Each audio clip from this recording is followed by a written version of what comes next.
I'm hurt by it, because I wanted to believe that baby is alive. It's sad. Who would do that to your own child? That's something that God blessed you with. He blessed you with a child for a reason. Why would you do that to your own child? Sad, sick. I could do that to a child. I got goosebumps everywhere, but in my mind I knew all along, because it's just not a normal parent would act like that. Just pray that hopefully Rebecca will break, tell the truth. August 14th. A date that now feels burned into memory. The day began with desperation so raw it clung to every street corner, every whispered phone call, every breaking news headline. It was a mother's cry that pierced the air first, desperate, trembling, torn from her throat with a force that made neighbors freeze in their doorways. Rebecca's voice cracked as she pleaded for her baby boy. "He's gone. Someone took him." The words echoed like an alarm bell. Within minutes, the neighborhood swelled with the chaos of panic. Cameras rolled as local reporters arrived, their microphones pointed like weapons toward a scene dripping with sorrow. Neighbors gathered, offering blankets, bottles of water, hollow reassurances. Strangers stood shoulder to shoulder, some clutching their own children tighter, whispering prayers into the hot August air. For a moment, everyone believed the story as it was told. For a moment, the Haro family were victims. Tragic, unlucky, devastated by a faceless monster who had stolen what could never be replaced. But even then, shadows lurked in the spaces between Rebecca's words. Shadows that would not fade. At first, people brushed it aside. Trauma makes the mind unsteady, they reasoned. A mother under this kind of strain might stammer, forget details, change her story slightly. Who wouldn't? But the whispers began almost immediately, rising from those who had listened too closely.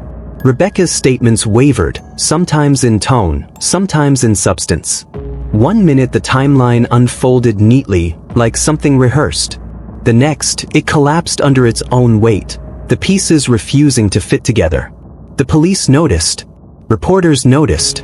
And so did the neighbors, whose sympathy began to harden into suspicion. By August 15th, the first cracks were obvious. Rebecca insisted she had only stepped away for a few minutes, but officers found inconsistencies. She described the baby's blanket as blue in one interview, then pink in another. She told a cousin she had locked the door that morning, but when questioned again, admitted she might not have. Her voice trembled, not just with grief, but with the strain of holding too many versions of the truth. Every new conversation with her was like glass shattering under pressure. Sharp, fragile, impossible to piece back together. The community still wanted to believe. They still clung to the image of a faceless kidnapper, a lurking threat in the shadows of suburbia. Flyers were printed, vigils planned, the child's face illuminated in candlelight as neighbors cried and prayed for his return. The story was simple. Evil had come from the outside and struck an innocent family. It was the kind of story communities rally behind, because it gives them a common enemy. But detectives, hardened by years of listening to grief turn into lies, weren't so easily convinced. By August 16th, Rebecca's contradictions piled higher. When asked what her son had been wearing, she hesitated. When pressed about the timeline, when she last fed him, when she noticed he was gone, her answers slid around like oil on water. Too neat in some places, too vague in others. Nothing sat comfortably against the evidence. Investigators began quietly shifting focus. The search parties still combed fields and riversides, but the real work was happening in interrogation rooms. Detectives weren't chasing strangers in the night anymore. They were circling closer to home, their questions no longer about who, but about why. By August 17th, the tone of the case had changed completely. The word kidnapping was fading from the police vocabulary. Instead, their eyes turned inward, toward the Haro household, toward Rebecca herself. The public didn't know yet. They still marched with candles and posters, still posted online with desperate hashtags begging for Emanuel's safe return. But behind the scenes, detectives were piecing together a darker story. They compared phone records, text messages, the exact minute Rebecca had dialed 911. They noted the delay, those precious minutes where her actions didn't match the panic she later displayed. They questioned why her voice, when calling for help, sounded rehearsed, calculated, almost performed. The Haro family's tragedy was no longer just tragedy. It was becoming something far more complicated. Something sinister. Neighbors who once gathered with casseroles now spoke in hushed tones about what they had seen. How Rebecca seemed too composed at times, how her tears came in bursts, on cue, and then vanished just as quickly. One woman recalled seeing her step outside during the search, not frantic, but scanning the crowd as if checking how others were reacting. Another neighbor whispered about the way Rebecca clutched the cameras, holding onto the attention as tightly as any grieving mother might hold onto hope. But this wasn't hope. This was something else entirely. The shift was quiet at first, barely noticeable. Yet with every passing hour, it grew louder, undeniable. This was not the story of a family destroyed by an outside evil. This was the story of something rotten within. By the time the 17th closed, investigators knew the truth was hiding in plain sight. They weren't chasing shadows anymore. They were staring directly into the heart of the Haro home. And what they found there was darker than anyone wanted to believe. Because the question was no longer who took Emanuel. The question had become, why did his mother's story keep breaking apart? And as the world waited for updates, desperate for a child's safe return, detectives already feared the worst. SWAT teams swarmed the Haro property, the thud of boots and the metallic click of weapons breaking the silence of Cabazon's normally quiet streets. What was once a neighborhood of routine, children playing on sidewalks, sprinklers hissing across manicured lawns, suddenly transformed into a staging ground for truth. Officers moved in formation, precise, deliberate, their voices cutting through the still air with commands sharp enough to slice tension in half. Neighbors pressed against blinds, their faces pale, eyes wide. Helicopters circled above, blades chopping through the heavy August heat. Canine units barked, their handlers straining to keep them in line, the animals pulling hard at their leashes as if they could already sense the darkness waiting inside. Forensic vans lined the curbs, their rear doors yawning open to reveal crates of evidence bags, cameras, and tools. It was no longer a home, it was a crime scene waiting to confess. The Haro residence, paint once cheerful, shutters once welcoming, stood frozen under the weight of searchlights and suspicion. Once a family sanctuary, it was now a fortress of lies to be dismantled piece by piece. Every drawer was opened, every closet ransacked, every corner lit with the unforgiving glare of investigators' flashlights. The walls that once heard lullabies now absorbed the measured footsteps of officers, their radios crackling with updates. No trinket was too small, no cabinet too private. The search wasn't for comfort. It was for truth. Then came the unthinkable. It happened quietly at first, an officer's pause, a shout for confirmation, the sudden stillness of a room where discovery outweighs breath. Behind the nursery curtains, tucked in the shadows of a window where soft sunlight should have spilled, they found it. Within arm's reach of a crib, half-concealed but undeniable, a small-caliber firearm. Cold steel resting where innocence should thrive. A gun where lullabies should live.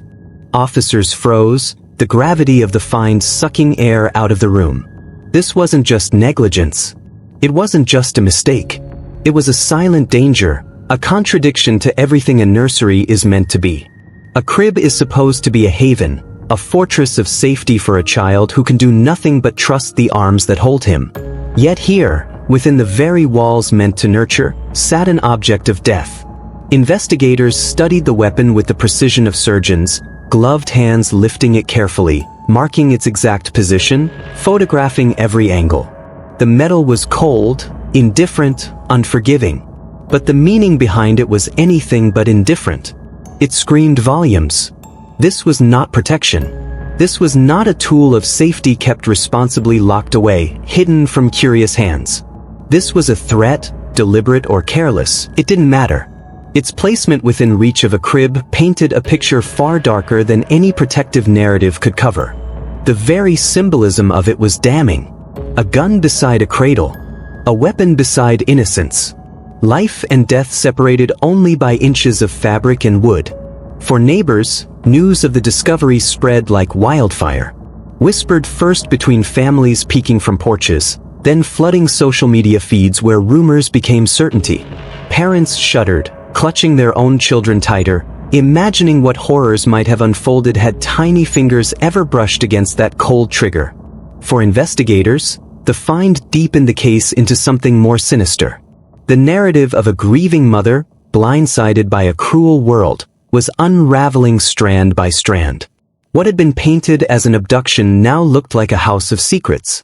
Every new discovery peeled away the facade Rebecca had worked so hard to maintain. Officers returned to their methodical sweep, but the atmosphere had shifted. They were no longer simply searching, they were excavating layers of deception. Every cupboard, every photo frame, every journal entry was now weighed against the presence of that firearm. What was it doing there? Who placed it? Why was it within reach of a crib? These weren't questions of happenstance. They were questions pointing to intent, to recklessness, to something calculated. Investigators knew one truth immediately: this gun changed everything. Because a weapon like that in such a place tells a story of its own. It doesn't whisper. It screams. It screamed of a household where safety was an illusion. It screamed of a family portrait that looked picture-perfect on the outside but was rotting underneath. It screamed of children caught in the crossfire of choices they never made. And as the evidence was bagged and carried out under the harsh glare of camera flashes, one haunting thought spread across Cabazon. If a gun could be left by a crib, what else was this house hiding? Jake Haro was no stranger to the system, no stranger to the cold gaze of judges or the heavy silence of courtrooms. In 2023, he stood under fluorescent lights, shackled not just by handcuffs but by the weight of accusations that stripped away the facade of fatherhood. His crime was not a crime of passion, not a fleeting mistake. It was cruelty. His own infant daughter bore the marks, tiny scars etched by his hands, scars that told a story no child should ever carry. In that courtroom, the air was thick with disbelief. Prosecutors laid out the evidence, photographs of injuries too precise to dismiss, medical reports that spoke with the authority of science. Social workers testified, their words trembling yet firm, recounting the calls, the visits, the warnings that had been ignored for too long. Jake sat stone-faced, his expression unreadable, perhaps defiant, perhaps hollow. To some, he looked like a man wronged by a system too quick to judge. To others, he was the very embodiment of danger hiding in plain sight. Now, with hindsight sharpened by tragedy, experts see the pattern clearly. This was never an isolated act. It was an escalation. Aggression that began in small moments, raised voices, slammed doors, threats muttered under breath, had grown into something monstrous. Violence did not arrive suddenly. It simmered, disguised as protection, cloaked in the language of fatherhood. The obsession to control, to dominate, to be seen as the strong protector of his family, was in reality a mask for the harm he inflicted behind closed doors. The pattern of abuse is rarely linear, but it is almost always predictable. First come the excuses. Just money problems. A bad day at work. Then comes the minimization. It wasn't that bad, it was only once, you're overreacting. Then the escalation. The line between discipline and abuse blurs until it disappears altogether. For Jake Haro, that line had already vanished by 2023. What remained was a man whose violence wore the costume of responsibility. And while Jake's history painted one side of the picture, Rebecca Haro's actions, or rather, her words, painted another. In the beginning, she spoke often, spinning stories that shifted like sand beneath investigators' feet. She was the mother whose every sentence seemed rehearsed, stitched together to form a narrative she wanted the world to believe. One day she claimed the door was locked, the next she admitted it wasn't. 1 hour she swore she'd only stepped outside for minutes, the next she said she wasn't sure at all. Her contradictions piled higher with every interview, every statement. Detectives tried to anchor her words to evidence, but her testimony floated just out of reach, refusing to settle into something solid. At first, people excused it. Trauma does strange things to memory, they said. A grieving mother might confuse details, her mind fractured by shock. And sometimes, yes, silence and inconsistency come from grief's cruel grip. But over time, Rebecca's stories lost the fragility of mourning and gained the weight of strategy. The shifts felt less like confusion and more like calculation. Then, silence. The woman who once begged for help on camera, who once clutched neighbors' hands with trembling fingers, who once wept openly before the world, suddenly stopped cooperating. Phone calls unanswered. Interviews declined. Detectives met with walls where there should have been windows. Her refusal left investigators chasing shadows, building timelines from scraps of evidence rather than from the cooperation of a mother. A mother's silence is a heavy thing. It can mean devastation so profound that words fail. It can mean wounds so deep that speaking them aloud feels impossible. But silence can also mean something else entirely. It can mean resistance. It can mean fear of exposure. It can mean guilt. For the detectives working the Haro case, that silence became a chasm too wide to ignore. In their line of work, cooperation is often a lifeline. Parents cling to investigators, desperate for answers, desperate to do anything that might bring a child home. But Rebecca had withdrawn into shadows, leaving only questions in her wake. Why did she stop? What truths lived in the silence she now guarded so fiercely? Each day that passed without her voice only deepened suspicion. Each unanswered question added weight to the possibility that grief was not the whole story. That guilt, unspoken yet suffocating, had wrapped itself around her words and strangled them into nothingness. The Haro household, once cast in the public eye as victims of a cruel world, now stood as the possible architects of their own tragedy. Jake's history of violence laid the foundation. Rebecca's contradictions and silence built the walls. Together, they created a house where truth struggled to breathe, where innocence was suffocated under the weight of lies. And investigators, standing at the threshold of that house, knew they were no longer unraveling a mystery of strangers and kidnappers. They were confronting something far darker, an implosion of family, trust, and safety. A tragedy authored not by shadows outside the door, but by the very people sworn to protect Emanuel inside it. The Haro darkness stretched further than anyone outside the family could have imagined. It wasn't just Jake. It wasn't just Rebecca. The rot reached into the branches of their family tree, each limb scarred by violence, deception, and the uncanny ability to hide the truth in plain sight. Because Jake wasn't the only Haro who had faced the system. His brother's name was already infamous among law enforcement.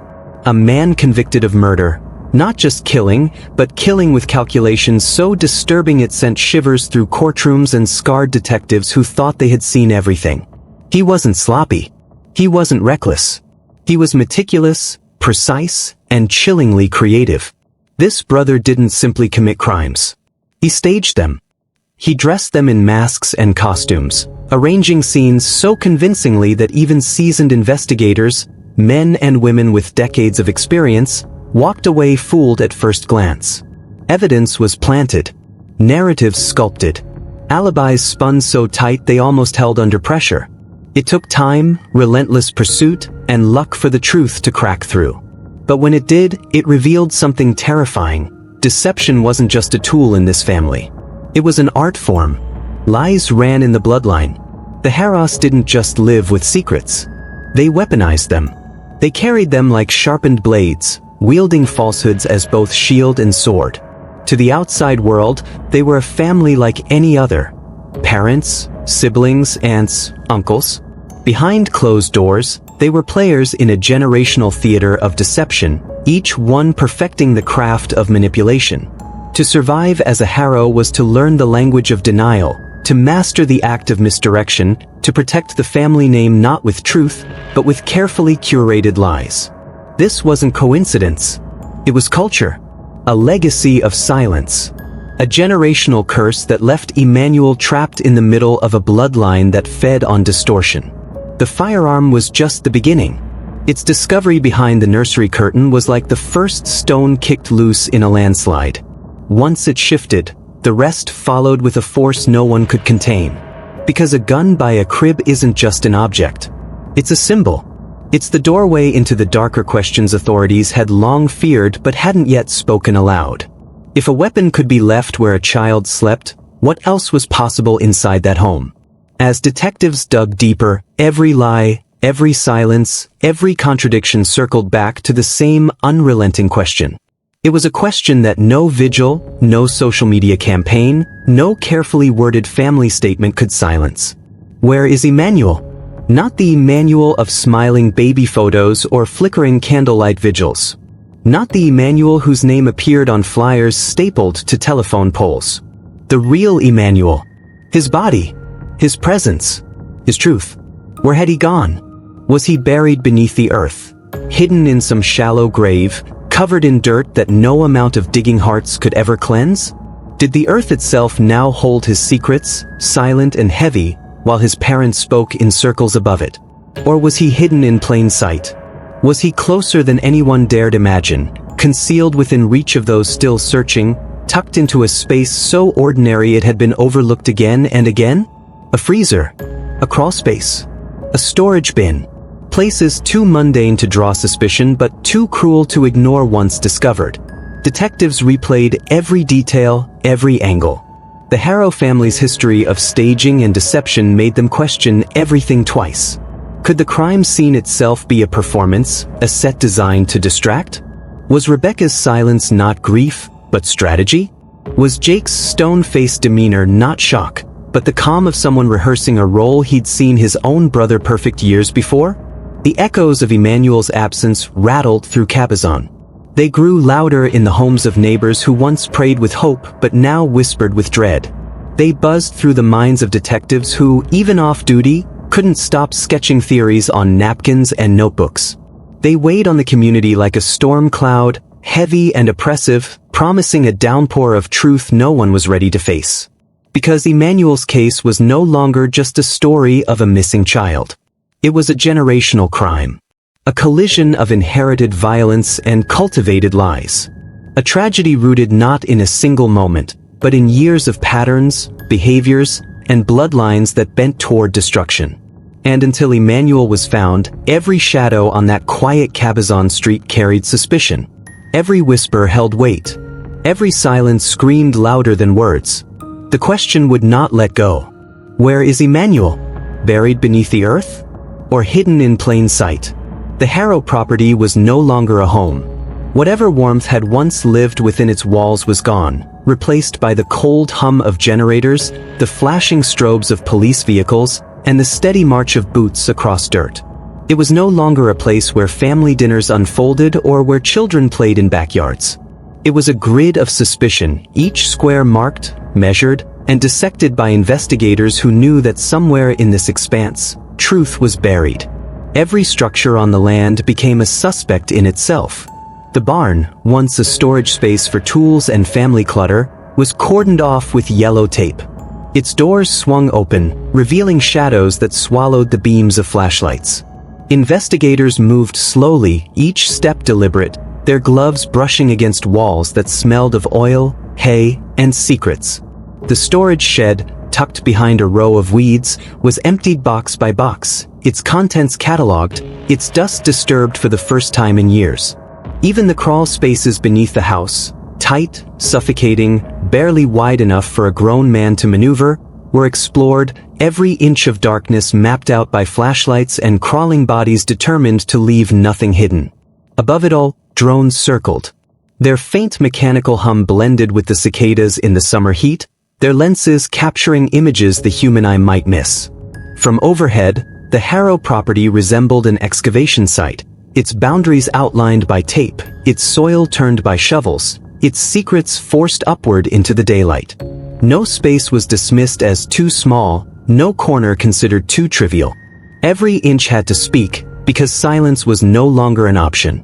Black vans stood sentinel at the edge of the property. One after another, they filled with evidence. Cardboard boxes sealed with tape, each marked with a number, each holding fragments of a story investigators were desperate to piece together. A blanket with a stain. A shoe too small to belong to anyone but Emanuel. A piece of linoleum curled and cracked where bleach had eaten away at its edges. These vans became the silent witnesses, driving away with the weight of answers, carrying them toward laboratories where science would translate the whispers of fibers, fingerprints, and DNA into undeniable truth.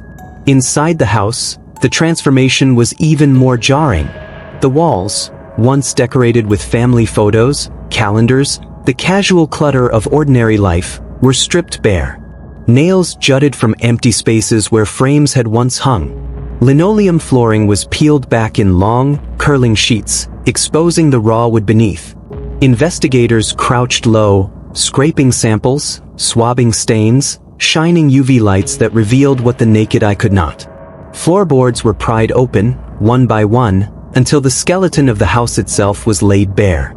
The home no longer resembled a place of living. It looked like the aftermath of surgery, every layer cut open, every surface examined. Forensic teams moved with a rhythm born of routine but fueled by urgency. Cameras clicked, capturing angles and evidence with clinical precision. Notes were scribbled, voices recorded, the language of investigation filling the air in place of conversation. Every surface was touched, every fiber tested. No stain was too small, no speck of dirt too insignificant. And then there were the dogs. Their presence was primal, their instincts unfiltered by bias or lies. They scratched at the foundation, their paws scraping against concrete and dirt, their bodies tense, ears forward, tails stiff with purpose. Handlers tried to keep them steady, but the dogs knew better than anyone what lingered beneath the surface. Their noses cut through the smoke and mirrors of human deception, their barks and growls echoing louder than any denial Jake or Rebecca had ever uttered. The animals did not need words to tell detectives what they already suspected, that something beneath this house was not as it should be. Neighbors who watched from across the street spoke in hushed tones. To them, the Haro property no longer resembled a home but a battlefield. Each slam of a crowbar, each bark from a dog, each evidence box carried away was another shot fired in the war between truth and the lies that had festered here for too long. They had seen this house lit by Christmas lights, by birthday candles, by the soft glow of summer barbecues. Now it was lit by floodlights and the burning curiosity of a community desperate for answers. The Haro property was an excavation site of betrayal, a place where every square inch was treated as both suspect and witness. And though investigators uncovered stains, weapons, fibers, and lies, one absence loomed larger than all the evidence combined. Where was Emanuel? Every drawer opened, every floorboard lifted, every wall stripped, yet the boy was nowhere. His silence was the loudest sound in that house, echoing louder than barking dogs, louder than crowbars prying wood, louder than drones buzzing overhead. His absence was the haunting centerpiece of the investigation. The Haro property could yield guns, lies, and contradictions. But until Emanuel was found, the grid of suspicion would never close. It would only expand outward, deeper, darker, until the earth itself confessed what those walls refused to. Beneath layers of dust, denial, and plywood, blood. It wasn't the discovery anyone wanted, yet it was the discovery investigators had braced themselves for from the moment the Haro home was sealed off. A single stained plank, tucked deep beneath the layers of flooring, hidden where only determined hands and relentless suspicion could ever reach. To the untrained eye, it might have looked like any other piece of wood, aged and warped by time. But under the harsh light of forensic lamps, the truth shone through in the form of a dark, discolored patch that spoke louder than any words Rebecca or Jake had ever offered. It was just one plank, one fragment of a floor among hundreds. But it was enough. Blood doesn't lie. It doesn't bend under pressure or change its story from one interview to the next. It doesn't stutter or contradict itself. Blood tells the truth, even when everyone else refuses to. This plank had been buried in silence, sealed beneath plywood and linoleum, its voice muffled by layers of cover-up. For months, perhaps longer, it had been walked on, ignored, overlooked. Laughter had echoed above it. Arguments had ricocheted off the walls around it. Prayers had been whispered near it. And yet all the while, it remained a silent witness, waiting for the moment when truth would demand to be heard. The discovery hit investigators with a force stronger than any confession could. This was no longer about speculation or suspicion. This was evidence, physical, undeniable, irrefutable. The house itself had become a living testimony. Its very bones were speaking now, telling the story the Haros had worked so hard to bury. Forensic teams descended on the plank like surgeons around a patient, careful, methodical, reverent. Gloves pressed against the wood, swabs collected fibers. Cameras flashed in bursts that lit the room with sterile brilliance. Every inch was measured, documented, preserved. The stain was tested on site with chemicals that bloomed under UV light, confirming what their instincts already knew. It was blood. Human blood. But whose?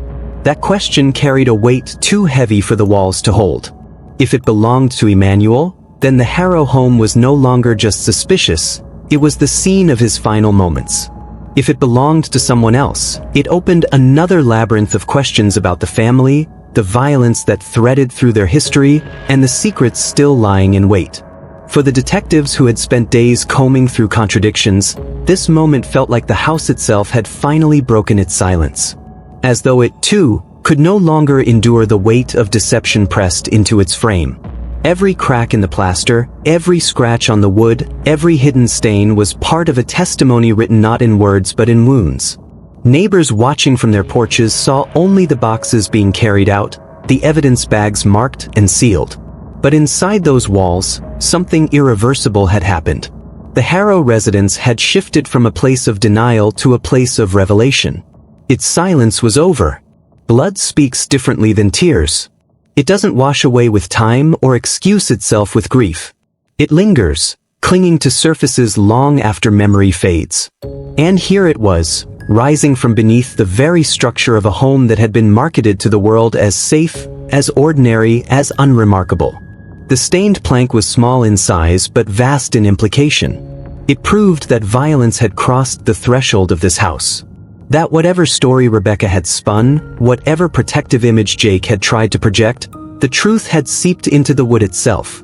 This was no random act of cruelty from the outside. This was intimate, close, committed within the walls meant to shelter a child. And as investigators stood over the plank, silence fell across the room. Radios quieted, footsteps halted, even the dogs outside seemed to pause as if recognizing the shift. What they were staring at wasn't just evidence. It was Emanuel's absence made tangible. A reminder that the home where lullabies once floated was now the same place where cries had been silenced. The Haro family had denied, deflected, hidden behind plywood and words. But blood has no allegiance to lies. It cannot be bribed, cannot be rehearsed, cannot be silenced. And in the end, it was the house itself, its beams, its floors, its very structure, that rose up to testify against them. A crime no one wanted to believe had happened here. A reality too horrific for neighbors to whisper, too unbearable for the community to accept. But the plank told the truth. The house told the truth. And in that moment, denial was no longer possible. Outside, Cabazon froze. The kind of silence that follows tragedy had blanketed the town, thick, heavy, suffocating. Candles lined the sidewalks in flickering rows, their fragile flames fighting against the desert wind as if refusing to let Emanuel's light be snuffed out completely. Teddy bears, once meant for play and comfort, leaned against fences in quiet vigil, their button eyes staring at the house that had become the epicenter of heartbreak. Strangers wept openly for a child they had never held, their tears falling onto pavement as though each drop was an offering to the boy whose smile they had only seen in photographs. Mothers clutched their children tighter. Fathers clenched their jaws, anger threading through their grief. Grandparents shook their heads, whispering prayers into the night air. The media came in droves, their vans parked like silent sentinels at the edges of the neighborhood. Reporters jostled for position, their microphones raised high as flashes from cameras burst against the night sky, illuminating faces streaked with sorrow and disbelief. The scene was a collision of worlds. Private grief laid bare under the cold glare of public scrutiny. But the grief wasn't passive. It was sharpened into outrage. This wasn't a tragedy caused by accident, by chance, by fate. This was a child whose innocence had been betrayed in the very place he should have been safest. And the community knew it. You could hear it in the chants that began to rise, shaky at first but then gaining strength. Justice for Emanuel. Every candle lit wasn't just for mourning, it was a demand. Every teddy bear placed wasn't just an offering, it was a protest. Every tear shed carried within it the same unspoken message. We will not let this be forgotten. We will not let this be excused. From the church steps to the gas station on the corner, conversations carried the same question, asked again and again with growing urgency. How could this happen here? Cabazon wasn't supposed to be the kind of place where children disappeared, where blood was found beneath the floorboards, where innocence was stolen in the night. Yet here it was undeniable, undeniable, undeniable. The house itself, sealed off by yellow tape, loomed in the background of the vigil like a scar that the community couldn't stop staring at. People pointed, whispered, prayed. Some crossed themselves as they passed. Others shouted curses toward its walls. It had ceased to be a home. It was a wound, a monument to betrayal. And so Cabazon stood still, caught between heartbreak and fury. A small desert town, suddenly thrust under a national spotlight, demanding answers louder than the silence inside that house. The night stretched on, lit by candles, broken by sobs, defined by outrage. A town united, not just in grief for the child they lost, but in rage for the truth they refused to let die with him. The sheriff's words cut through the silence like a blade, sharper than the desert wind that carried them across the gathered crowd. We will hold the parents accountable. There was no tremor in his tone, no crack in his delivery. His voice was measured, firm, steady, the voice of a man who had stood over too many crime scenes, who had looked into too many grieving eyes, and who knew that this announcement would forever change the way Cabazon remembered the Haro name. Yet his eyes, though steady, were hollow. Behind them lingered the weight of truth, the heaviness of knowing that the story was no longer about a stolen child or an unknown predator. The evil, the betrayal, had come from within the very walls of Emmanuel's home. As those words echoed, the nursery itself became the center of the storm. Once a sanctuary for a baby boy, painted in soft colors meant to comfort and soothe, it was now stripped bare by investigators. The pastel wallpaper, once adorned with clouds and tiny stars, now looked like a veil, thin, fragile, concealing rot. Where there should have been laughter, there was only silence. Where lullabies should have lingered, the air instead carried the sterile tang of latex gloves and chemical sprays. The nursery no longer felt like a place of rest. It had transformed into a theater of deception, every object another piece in a puzzle that told a darker story. A crib stood at the center, no longer a cradle of innocence but an artifact under glaring forensic light. The soft mattress was lifted and examined, its fabric swabbed for fibers, for traces invisible to the naked eye. The rocking chair, once a mother's refuge for midnight feedings, sat motionless under the harsh white glow of a crime scene lamp. Every scratch in its wood, every faint stain in the fabric, was photographed, tagged, preserved. It wasn't just furniture anymore. It was evidence. On the dresser sat photographs of Emanuel, his round cheeks, his toothless smile, his wide, curious eyes frozen in glossy still frames. To anyone else, they were reminders of joy, of love, of life. To detectives, they were haunting contradictions. A smiling child whose home had betrayed him. A baby surrounded by toys, by the illusion of comfort, while danger crept in through the very people meant to protect him. The sheriff's words seeped into the minds of everyone listening. Neighbors who had once lit candles in solidarity now exchanged glances of disgust, muttering about Rebecca's shifting stories, Jake's violent past. One woman pressed her hand to her mouth and whispered, "My God, they did this." Another shook his head, eyes wet with both grief and rage, muttering, "A parent's arms are supposed to be the safest place in the world. And now this." Outside, grief sharpened into anger. The community had carried Emanuel in their prayers, their tears, their sleepless nights spent replaying the headlines and the sheriff's appeals for help. They had lit candles, tied ribbons, and hoped against hope that he might be found alive. Now, all that energy turned into fury. Because if the sheriff's words were true, then the Haros hadn't just betrayed Emanuel. They had betrayed an entire town. Inside the nursery, the evidence told a story no lie could erase. Investigators peeled back layers of the room as though dismantling a facade. Wallpaper bubbled at the seams where adhesive had been softened by heat, and as it was pulled away, faint stains marked the drywall. The floorboards creaked under boots as dogs scratched at the foundation, their instincts unshaken by the excuses the Haros had offered. A single drop of blood, a hair caught in a rug fiber, a fingerprint smudged too high on the wall, all became louder than Rebecca's tears, more honest than Jake's silence. Every drawer was emptied. Tiny socks and folded onesies, meant to symbolize care, were now placed in evidence bags. Investigators moved with precision, their faces impassive, but even they felt the weight of it. This was not just a crime scene.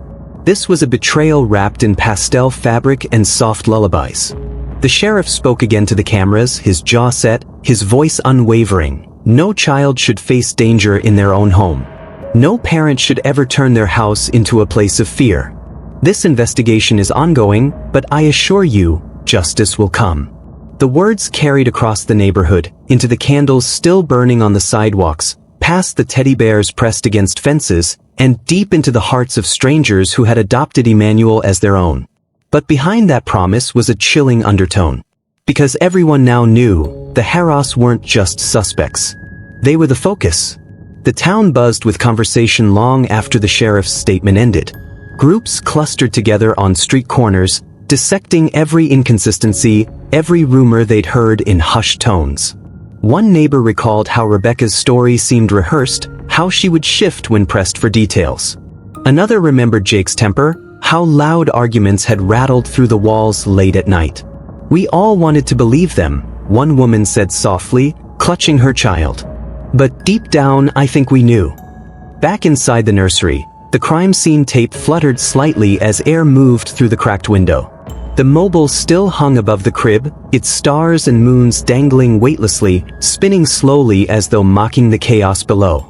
It was the last remnant of what the room had once been, a place of dreams. Now it was surrounded by numbered evidence markers, by photographs capturing the stillness of things that once had life and meaning. Wallpaper over lies. Tears over truth. The sheriff's words became the lens through which everything was now seen. Emmanuel's disappearance was no longer framed as a mystery. It was a crime. His nursery was no longer a symbol of hope. It was a scene of betrayal. And the parents who had once stood before cameras, begging for help, were now at the center of a storm from which they could never escape. The silence that followed was unbearable. It was not the silence of peace but of devastation, of truth revealed too late, of innocence that could not be restored. The silence of a community realizing that the home they had once pitted was in fact the very place where Emmanuel's light had been dimmed. And in that silence, the sheriff's words hung heavier than any prayer, any candle, any whisper. We will hold the parents accountable. August 22nd. A date seared into Cabazon's memory, etched into headlines across the country. That morning began not with whispers but with certainty. The investigation that had started with frantic pleas, shifting stories, and a mother's tears had reached a point of no return. By dawn, unmarked vehicles lined the Haro property. Uniformed deputies, their faces grim and unreadable, approached the front door that had once been flung open to cameras. Only this time, the cameras weren't invited inside. They waited at the curb, lenses fixed on the windows, ready to capture the fall. When the door opened, Rebecca Haro emerged first. Her hair unkempt, her face pale beneath the desert sun. Gone was the carefully constructed mask of the grieving mother. In its place was something harder, more vacant. A woman stripped of her performance, left only with the weight of what she could no longer deny. Her wrists were pulled behind her back, cold steel snapping shut. The clink of handcuffs echoed louder than any cry she had once delivered to the news. Jake followed close behind, shoulders rigid, jaw clenched. He didn't struggle, didn't speak. He walked with the mechanical resignation of a man who knew the facade had collapsed, the lies unraveled. His wrists too were shackled. The sight of both parents bound in chains, the very people who had begged the world for help finding their son, was more damning than any statement. Neighbors pressed against barricades, watching in silence broken only by occasional shouts. One woman screamed, "Where's the baby?" Her voice cracked, desperate, demanding the only answer that mattered. Others wept openly, tears streaming down cheeks flushed with rage. For weeks they had left candles on sidewalks, stuffed bears against fences, prayers whispered into the night sky. Now those same gestures felt hollow, tainted, as if innocence itself had been mocked. The sheriff's deputies moved Rebecca and Jake into waiting cruisers. Cameras clicked in a frenzy, capturing every step, every bowed head, every glance between them. Within hours, the images flooded screens nationwide. The Haro parents, once painted as victims, now redefined as perpetrators.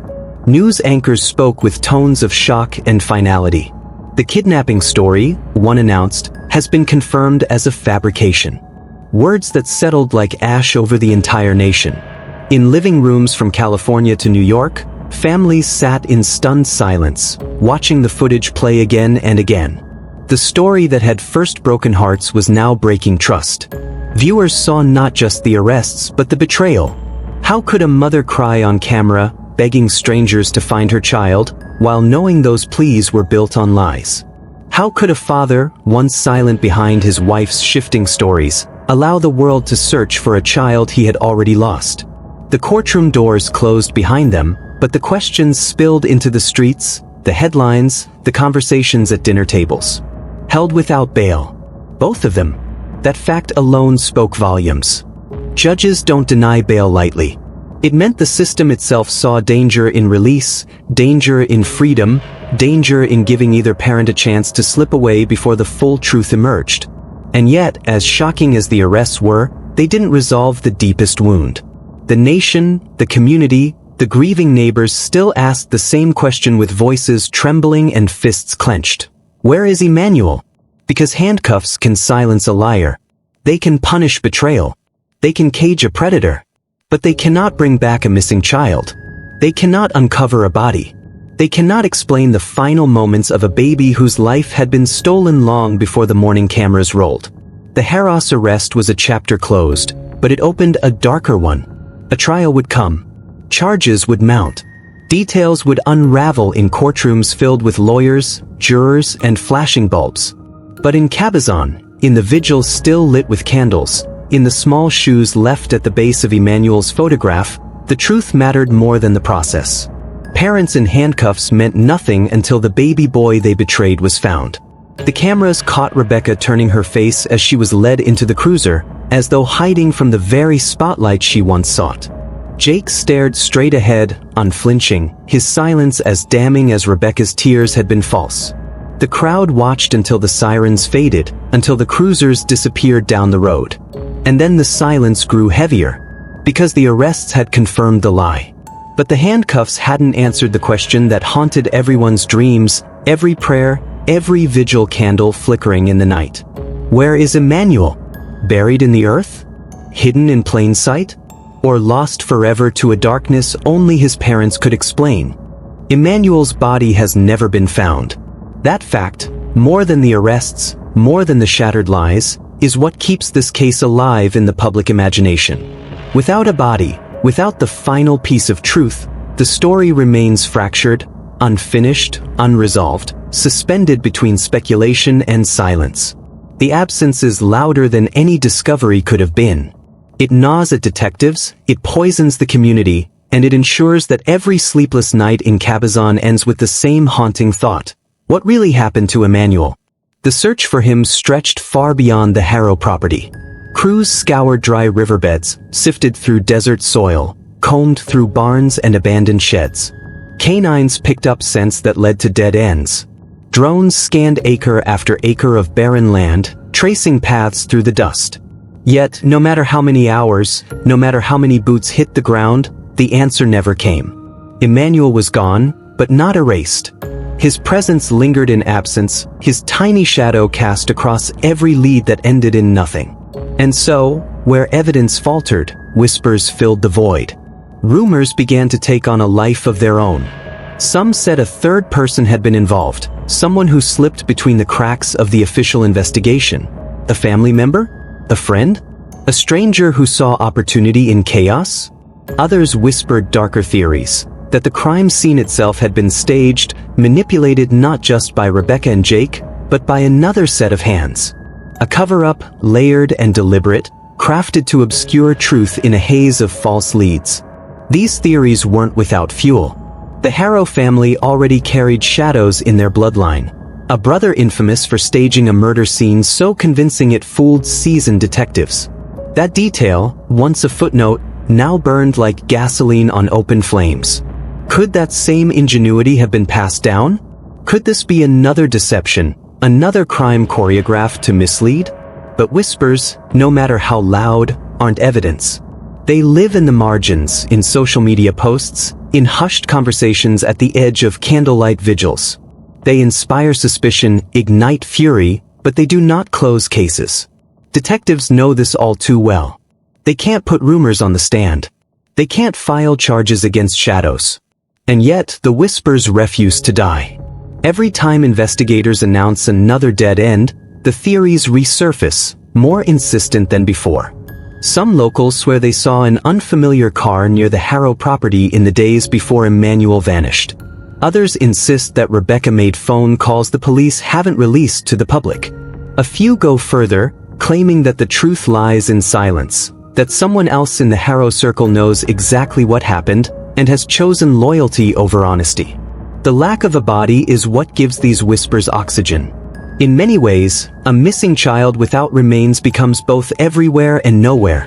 He exists in every abandoned shed, in every unmarked grave, in every fleeting shadow caught on a neighbor's security camera.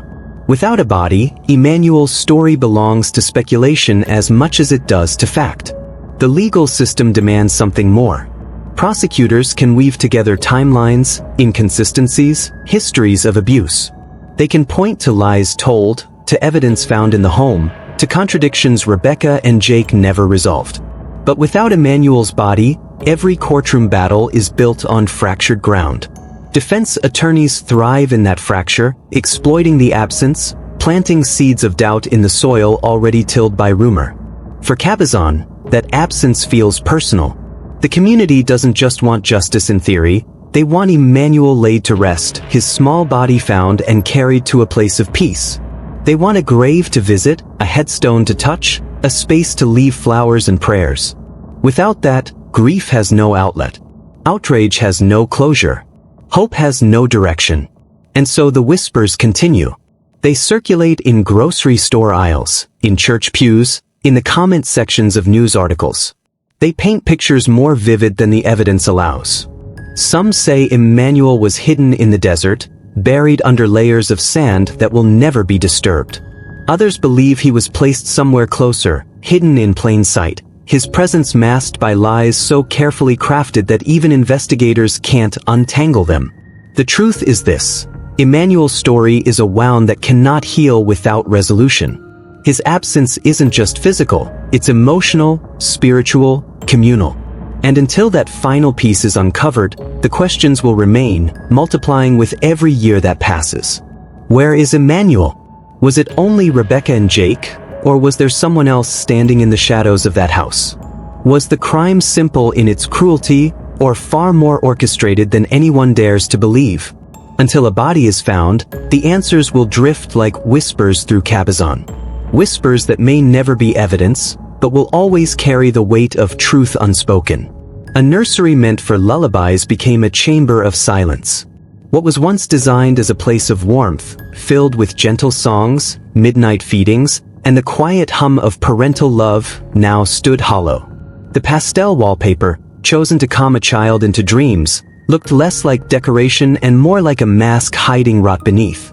The crib, once a symbol of innocence, stood empty, stripped bare, marked with evidence tags and surrounded by the harsh white glow of forensic lamps.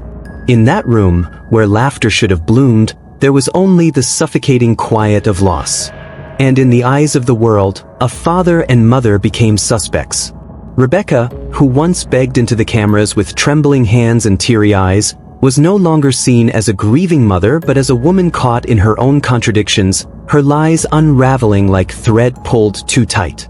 Jake, silent, withdrawn, with a history too dark to ignore, was no longer just the quiet figure in the background but a man whose past violence now painted his present in sharper, crueler colors. Together, the Haros became not symbols of tragedy, but of betrayal. The nation saw them not as parents mourning their missing child, but as the architects of his disappearance, the very ones who stole safety from their own home. And then there is Emanuel, a baby who should have been cradled, who should have grown into a boy running through backyards, who should have had birthdays with frosting on his cheeks and candles glowing in his eyes. Instead, he became a memory, a face frozen in photographs, a name whispered in prayers, a story repeated in headlines, but not a child laid to rest, not a life honored with a grave where flowers could bloom and tears could fall in ritual. Emanuel became something more fragile, more painful, a ghost without a resting place. Justice waits. The wheels of the legal system turn, but slowly, burdened by the absence of the one piece of truth that could silence every doubt, his body. Without it, the case feels unfinished, like a song cut off mid-verse. Prosecutors speak of charges, of timelines, of contradictions, but every argument circles back to the same hollow space. Where is Emanuel? Justice hangs suspended in that question, unable to land fully, unable to deliver closure without the final proof of what happened in those walls. Closure hides. For the community, for the nation watching, for those who lit candles and left teddy bears against fences, closure is not just about punishment. It's about knowing. It's about giving Emanuel the dignity of being found, of being carried from secrecy into light, of being given back to a world that still grieves him. Without that, the grief festers. The outrage sharpens. The wound refuses to close. Parents tuck their own children into bed at night and whisper silent thanks that they are safe, but also silent fears that safety is never guaranteed. And the truth, whatever it is, still sleeps beneath lies. Lies told by Rebecca when her story cracked under pressure. Lies built in the silence Jake never broke. Lies layered into the walls of the nursery itself, hidden behind the rocking chair, the crib, the cheerful colors that never matched the darkness beneath. Lies that spread from the Haro home to the neighborhood, to the nation, to anyone who believed, if only for a moment, that this was a kidnapping. Lies that stole empathy and turned it into rage. Emanuel never had the chance to speak. He never formed the words that might have told his story, never grew old enough to defend himself, never reached the age where his voice could have broken through the silence imposed upon him. He was voiceless in life and voiceless in death. But his silence echoes louder than any courtroom. It reverberates through every headline, every vigil, every parent who clutches their child tighter. His silence is not empty, it is accusatory, demanding, relentless. It is the echo that follows the Haro parents in every step they take toward trial. It is the weight that sits in the jury box before a single piece of evidence is shown. It is the cry that the community hears when they walk past the crime scene tape fluttering outside the Haro home. In the end, the nursery is no longer a room. The Haros are no longer just a couple. Emanuel is no longer just a missing child. They have become symbols. The nursery, a symbol of innocence destroyed. The parents, a symbol of betrayal.